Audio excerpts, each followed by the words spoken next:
Bueno, ya el último ratito, chicas. Vamos a seguir.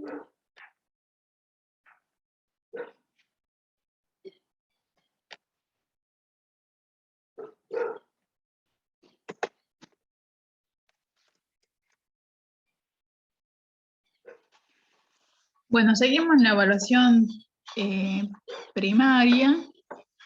Entonces ahí estamos... ¿Me escuchan? No. Sí, Lore. Dale. ¿Qué me digas? Ahí está. Bueno, a ver. El paciente con nivel de conciencia alterado, una escala de coma de Glasgow de 8 o menos, por lo general va a requerir la colocación de una vía aérea definitiva. Mientras se evalúa y maneja la vía aérea del paciente, se debe evitar el movimiento excesivo de la columna, que es lo que le hablábamos recién. No sé qué pasó. La cabeza y el cuello no deben ser hiperextendidos o hiperflexionados, ni tampoco rotados para establecer o mantener la vía aérea. Es lo que yo les decía, hablábamos recién de que es necesario que esté fijo el cuello, o lo más fijo posible, y ayudarnos de estas otras estrategias o estas otras maniobras de hiperextender, digamos, la mandíbula o de luxarla, para poder canalizarla y proteger la vía aérea para no crear una mayor lesión. Y como le decía también hace rato, ante trauma multisistémico cerrado siempre se tiene que suponer que existe una lesión en la columna cervical. Y es esencial reevaluar con frecuencia esta situación.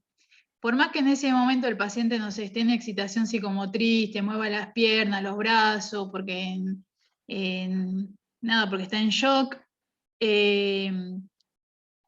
uno igual tiene que sospechar que puede haber una lesión en la columna y tratar de fijarla lo más pronto posible y hacer la menor maniobra para poder, si es que necesitara una vía aérea definitiva el paciente. La escala de coma de Glasgow lo vamos a volver a ver porque vamos a seguir después con trauma o cuando toquemos trauma, pero también es un score para evaluar el nivel de conciencia del paciente. No sé si se acuerdan de la escala o si la usaron.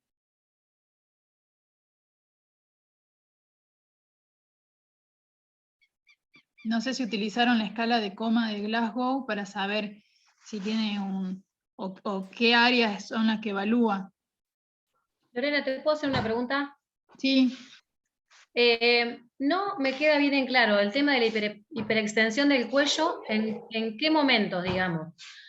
Si estoy en atención prehospitalaria sí lo utilizo, pero en intrahospitalaria no, digamos. No, la hiperextensión. ¿En qué caso? ¿Sabes lo que pasa? Que ahora con esto de la exploración, es como si hubiéramos pasado a otro tema, como que ya no estoy en el área de solamente encontré un paciente que está en parada cardíaca, donde sí se usa la hiperextensión para poder alivianar la vía aérea, sacar, digamos, que la lengua deje de hacer presión y la tape. Ahí sí se usa la hiperextensión en el adulto, en el niño hasta 45 grados y en menores de 1 año recto. Ahí sí, pero en esta situación donde se habla de una evaluación primaria, hablamos de un paciente que nosotros no identificamos que está en una situación, digamos, de politrauma, de accidente. Esto sería para estos tipos de recaudos, digamos, son 2 escenarios distintos.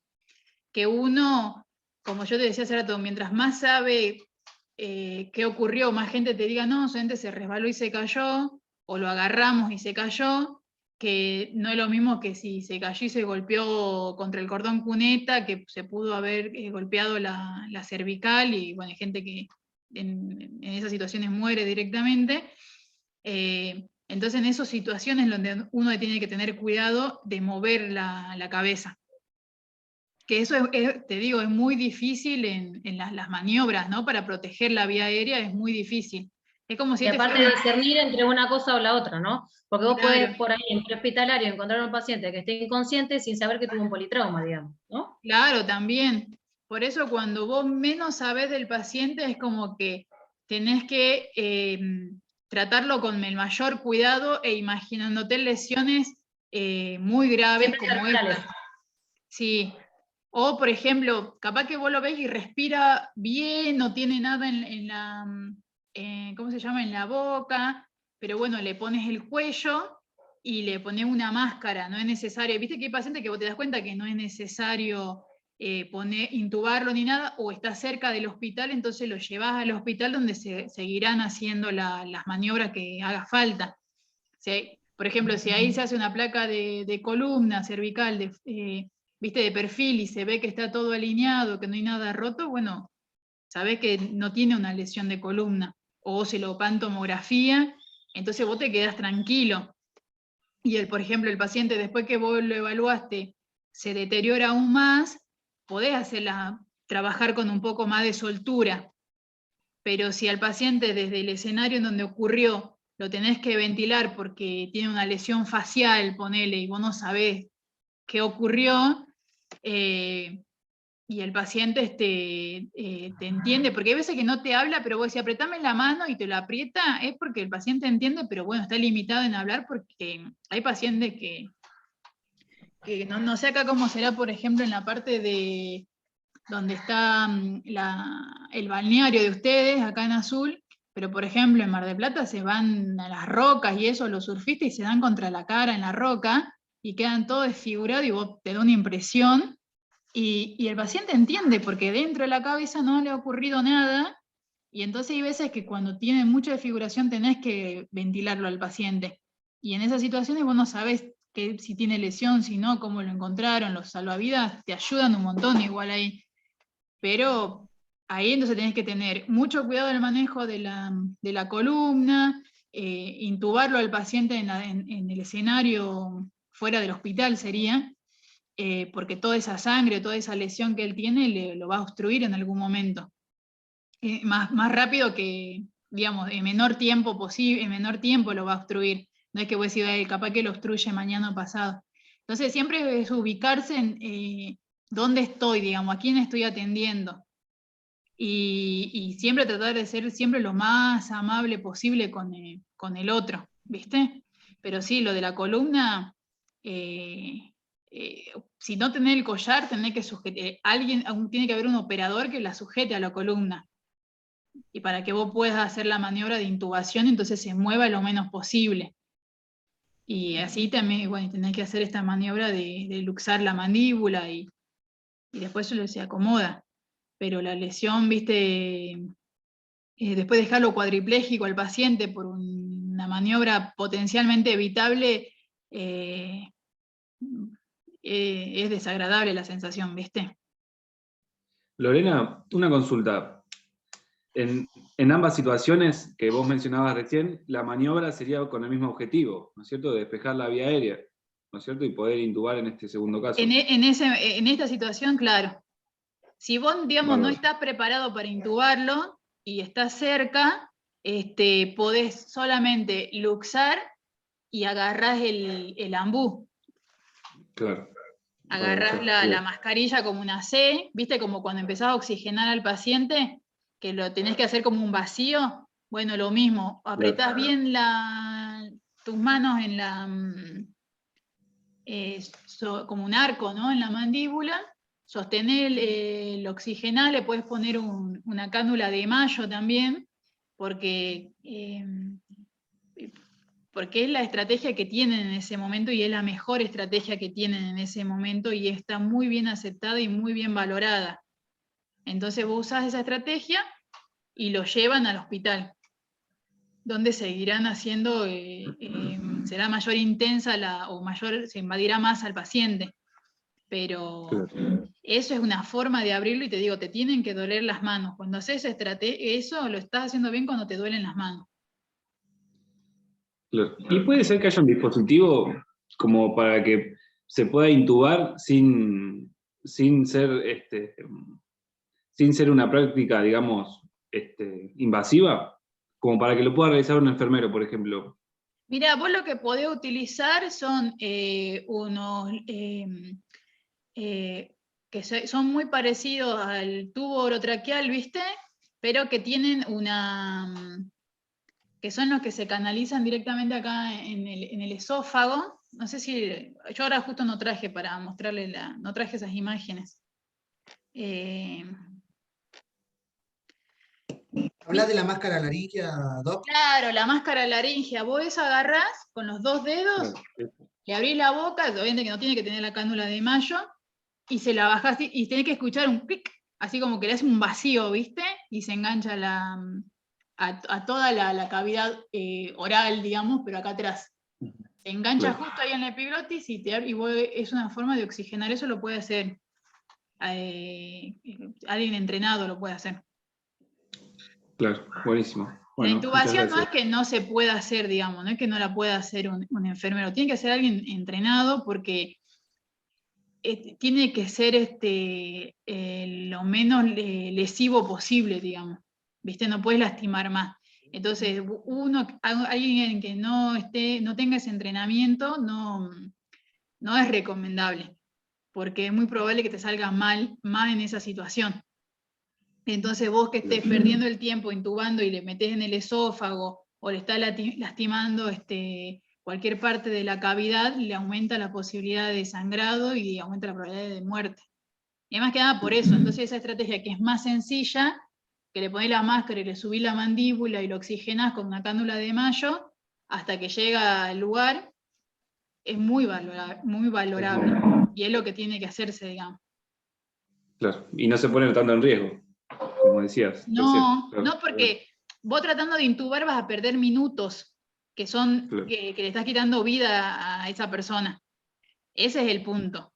¿Viste? Entonces, vos que a veces que nos pasa, no sé si la mayoría trabajó en lugares de emergencia o que trabaja en emergencia, te pasa que vos tenés todo alrededor, lo lindo del hospital, y lo intubaste en el esófago.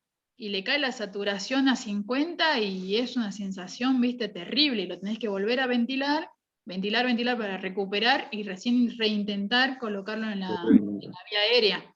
Y eso es una pérdida de tiempo, digamos, afuera cuando vos lo puedes traer ventilado y eso es suficiente.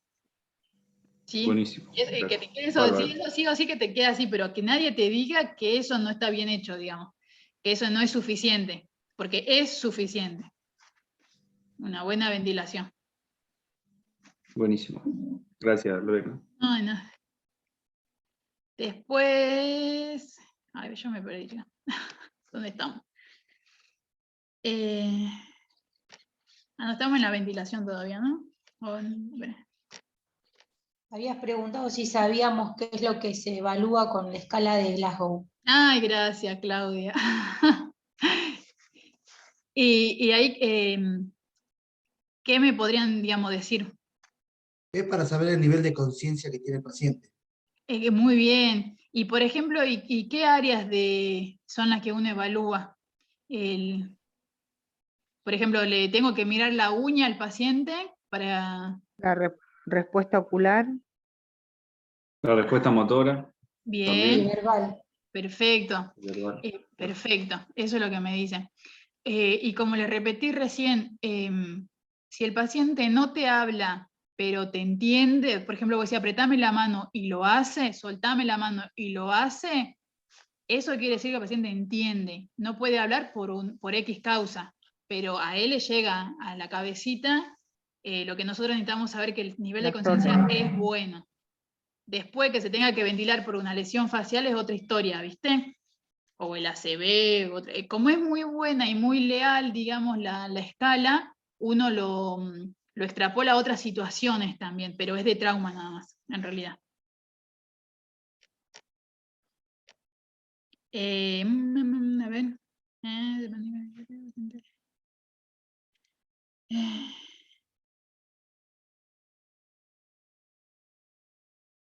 Bueno. Bueno, respiración y ventilación. Después, la parte de lo que es respiración y ventilación, veríamos cómo es el movimiento del tórax como tal, porque hay veces que viste que los pacientes quedan atrapados con el auto, con el manubrio, y en realidad pueden respirar bien, la parte de arriba está bien, pero no pueden manejar bien la parte, porque tienen una obstrucción mecánica. Es muy probable que tenga contusión y otras cosas más, ¿no? Pero digamos, para dar un ejemplo de esto. La ventilación requiere una adecuada función de los pulmones, la pared torácica y el diafragma. Cada componente debe ser rápidamente evaluado y examinado.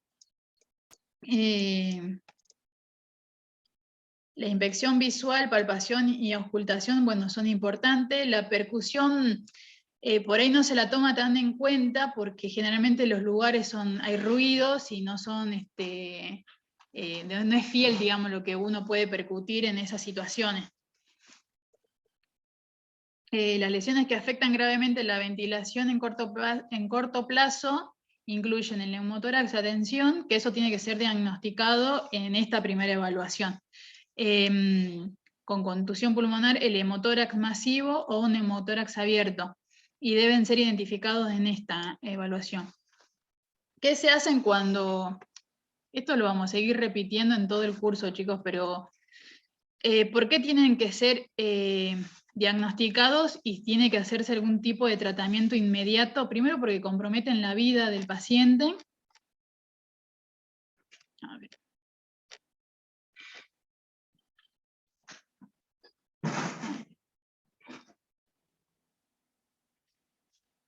Primero porque comprometen la vida del paciente y porque hay pequeñas estrategias que se pueden hacer que salvan la vida de este paciente. Por ejemplo, el neumotórax a tensión,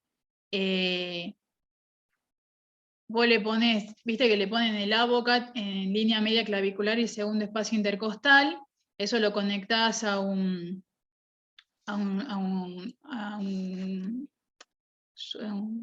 no me sale, chicos, el del suerito, la guía de suero, y lo conectás a un Baxter con un poco de agua. Entonces yo lo hago lo más estéril posible, limpio, le coloco el Avocat, retiro la aguja como tal, lo conecto con la guía de suero, el que me está ayudando corta, porque ya esta parte tiene que ser estéril, ¿no?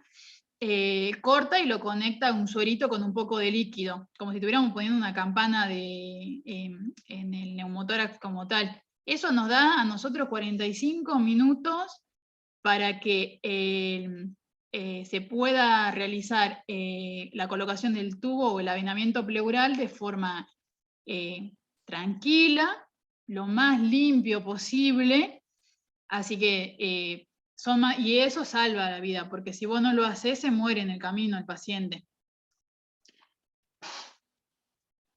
Ese sería, digamos. Después tenés el hemotórax también se tiene que drenar, que se puede poner una vía también para ir drenando. Son situaciones, ¿no?, de extrema y de rescate. Pero bueno, te da un buen tiempo, ¿no?, para llegar al hospital, para que ya vayan llegando el cirujano, para que le pongan el tubo y salven al paciente, porque eso, el neumotórax de tensión mata en instantes, ¿no?, en segundos.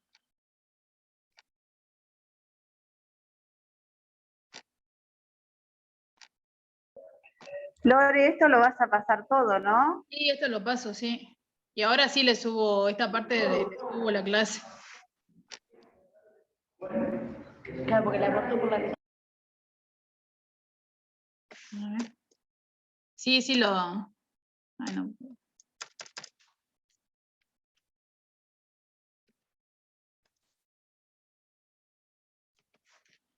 Bueno, yo hoy el internet no me ayudó mucho.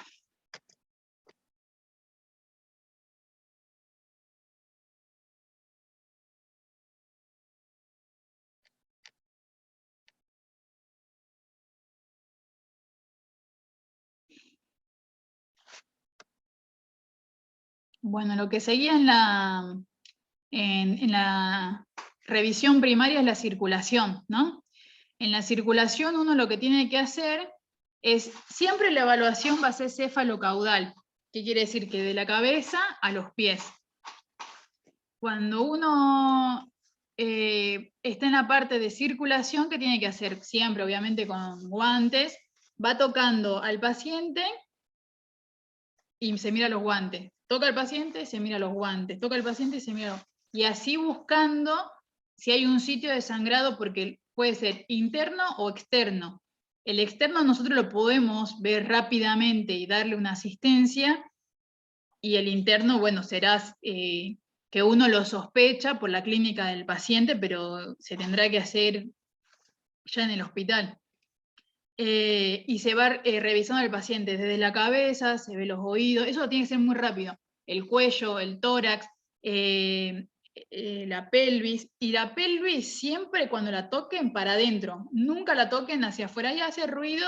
No, porque para afuera lo desangran, y para adentro, si está rota, comprimen y lo salvan.